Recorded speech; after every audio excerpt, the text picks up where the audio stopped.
আদালতে গিয়ে এক ধরনের বৈধতা নেওয়ার চেষ্টা করা হচ্ছে, নির্বাচনগুলোকে বৈধতা দেওয়ার চেষ্টা করা হচ্ছে। আমরা মনে করি যে এটা একটা বিশৃঙ্খলা তৈরি করবে।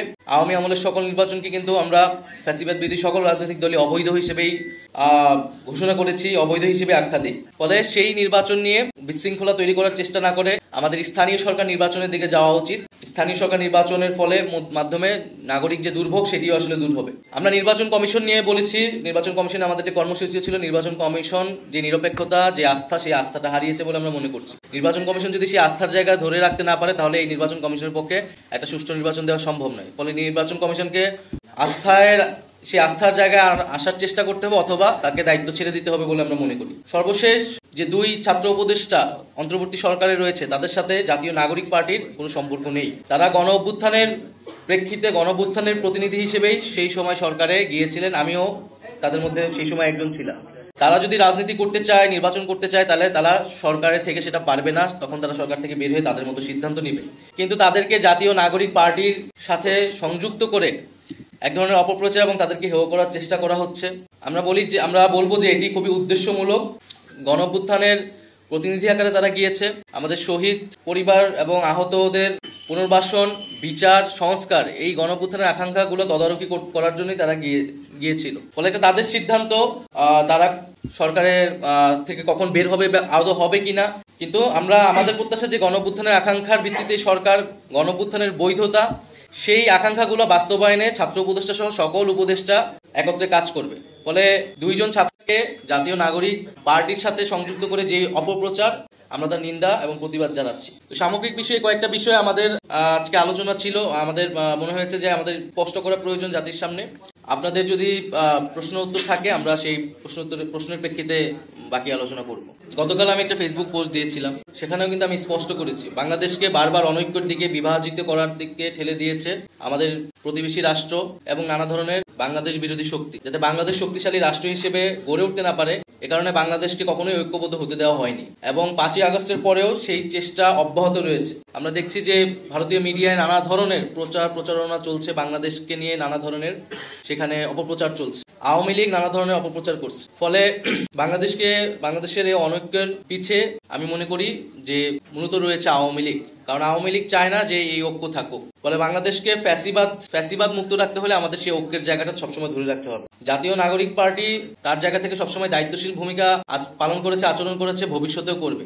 এটা এককভাবে জাতীয় নাগরিক পার্টির উপরে দায় চাপালে হবে না। জাতীয় নাগরিক পার্টি তার যেটা প্রত্যাশা, জনগণের যেটা আকাঙ্ক্ষা বলে সে মনে করে, সেই কথা বারবার ব্যক্ত করে গিয়েছে যে আমরা একটা নতুন সংবিধান চাই, সেটার জন্য গণপরিষদ নির্বাচন চাই, আমরা মৌলিক সংস্কারের জন্য জুলাই সনদ চাই, আমরা বিচার চাই। কিন্তু বিএনপি সবসময় নির্বাচনের কথা বলে গিয়েছে। একটা জাতীয় নির্বাচনই, কিন্তু শুধু একটা জাতীয় নির্বাচনই এই গণ অভ্যুত্থানের পরে আমাদের একমাত্র আকাঙ্ক্ষা না। এটা আমাদের অন্যতম আকাঙ্ক্ষা, ভোটাধিকার প্রতিষ্ঠা, কিন্তু একমাত্র আকাঙ্ক্ষা না। তো রাজনৈতিক মতামত, ভিন্ন মত, আদর্শ কিন্তু আমাদের থাকতেই পারে, কিন্তু দেশের স্বার্থে, আমাদের জনগণের স্বার্থে আমাদের সব জায়গায় ঐক্যের জায়গায় যেতে হবে।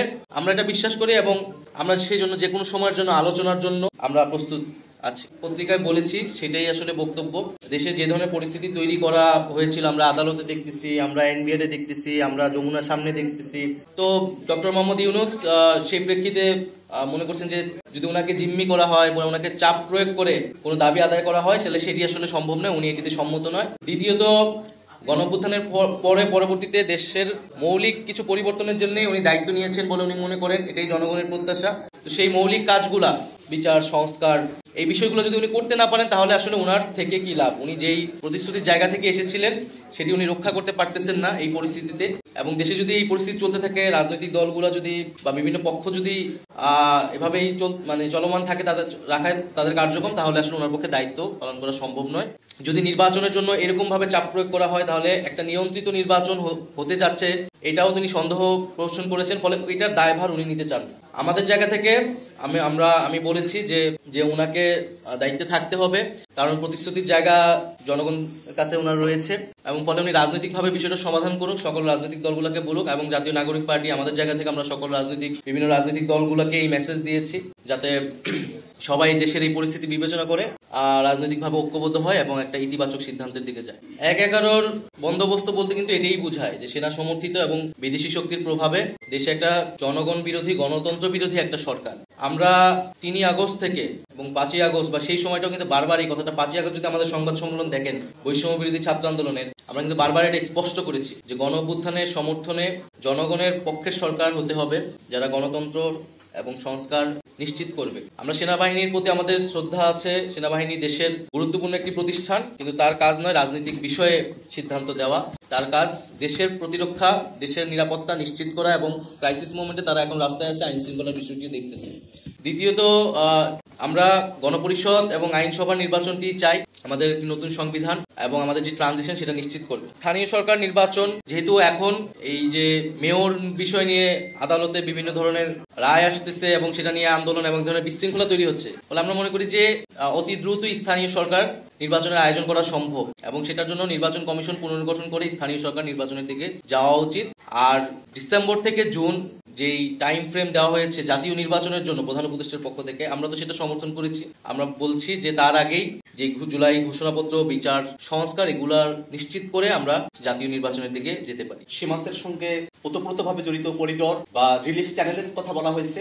এই প্রত্যেকটা বিষয় যেন রাজনৈতিক দলগুলোর সঙ্গে আলাপ আলোচনা করে তারপরে সরকার সিদ্ধান্তে আসে, এ ব্যাপারে জাতীয় নাগরিক পার্টি এনসিপির পক্ষ থেকে আমরা স্পষ্ট বক্তব্য আগেও দিয়েছি।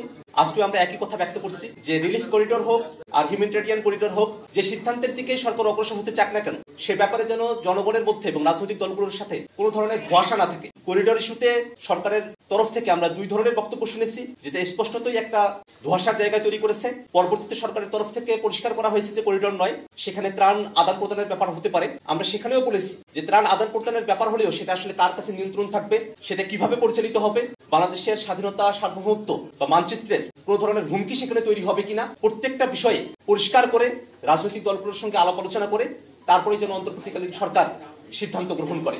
ডক্টর মোহাম্মদ ইউনূসের নেতৃত্বে যে অন্তর্বর্তীকালীন সরকার গঠিত হয়েছে, সে সরকার বিচার সংস্কার, জুলাই ঘোষণাপত্র নিশ্চিত করার মধ্য দিয়ে নির্বাচনের দিকে অগ্রসর হবে, এটাই আমাদের প্রত্যাশা। সে সরকারকে 5 বছর ক্ষমতায় থাকতে হবে, একটা দীর্ঘ সময় কাজবিহীন ভাবে সরকার সময় পাবে এমনটা আমরা মনে করি না। আমরা মনে করি অন্তর্বর্তীকালীন সরকার সময় পাবে তার কাজের ভিত্তিতে, যে কাজের জন্য যে আকাঙ্ক্ষার ভিত্তিতে অন্তর্বর্তীকালীন সরকার গঠিত হয়েছে, সে আকাঙ্ক্ষাগুলো পূরণ করেই অন্তর্বর্তীকালীন সরকার তাদের দায়িত্ব সমাপ্ত করে নির্বাচনের দিকে অগ্রসর হবে। সেক্ষেত্রে অন্তর্বর্তীকালীন সরকারের তরফ থেকে ডিসেম্বর থেকে জুনের যে সময়সীমার কথা বলা হয়েছে, আমরা বিশ্বাস করি যে অন্তর্বর্তীকালীন সরকারের যদি সদিচ্ছা থাকে এবং রাজনৈতিক দলগুলোর যদি সরকারের প্রতি সহযোগিতাপূর্ণ মনোভাব থাকে, এই সময়কালের মধ্যেই বিচার সংস্কার, জুলাই ঘোষণাপত্র, জুলাই সনদকে দৃশ্যমান করে নির্বাচনের দিকে সরকার অগ্রসর হতে পারে। অতএব 5 বছরের যে ক্যাম্পেইন বা 5 বছরের যে আলোচনা চলছে, তার সঙ্গে দলগতভাবে জাতীয় নাগরিক পার্টি এনসিপির কোনো সংযুক্তি নেই। এনসিপি তো তার বক্তব্যটা দিচ্ছে এবং এটা সরকারের সিদ্ধান্ত, সরকার কি করবে। আমরা বর্তমান পরিস্থিতি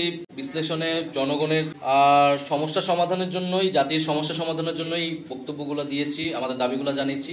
বাকিটা সরকারের সিদ্ধান্ত। তবে আমরা মনে করি যে এখন যে পরিস্থিতি, এখন আসলে সবার আগে প্রয়োজন একটা স্থিতিশীলতা, সরকারের এবং ডক্টর মোহাম্মদ ইউনূসের সবার পক্ষের সাথে কথা বলে একটা স্থিতিশীল জায়গায় যাওয়া এবং সকল রাজনৈতিক দলের সরকারের প্রতি সেই সহযোগিতা পূর্ণ যে মনোভাব সেটা ব্যক্ত করা। পরে আমরা বাকি বিষয়গুলোতে আবার আসলে হয়তো আলোচনা করতে পারবো সরকারের সাথে, কিন্তু আলোচনার মাধ্যমে আমাদের আসলে সমাধানের দিকে যেতে হবে। না, আমরা তো এর আগেও বলেছি যে আমরা এটা স্যাটিসফাইড না যে গতিতে কার্যক্রম চলছে। আমাদের সেই সমালোচনা সরকারের প্রতি রয়েছে, আবার একই সাথে সেই সহযোগিতাও রয়েছে। আমরা আমাদের দাবিগুলো নিয়ে রাজপথেও থাকছি, সরকারকে চাপ প্রয়োগ করছি, কিন্তু এটা অবশ্যই দেশের স্বার্থে, জনগণের স্বার্থে, এবং সরকারকে কোনো ধরনের কাজে বাধাগ্রস্ত তো আমরা করছি না। ফলে আমরা চাবো যে কোনো পক্ষে সরকারের কাজে বাধা হয়ে না দাঁড়াক, সরকারের সমালোচনা করুক, সহযোগিতা করুক, এবং সরকারও তার যে কাজের গতি বৃদ্ধি করুক, জনগণের সামনে আরো স্পষ্ট করুক তার কাজের গতিধারা। আপনার প্রশ্নটা আজকের প্রেস ব্রিফিং এ প্রাসঙ্গিক না, এগুলোর উত্তর আমরা এটাকে দিয়েছি ভবিষ্যতে। Thank you.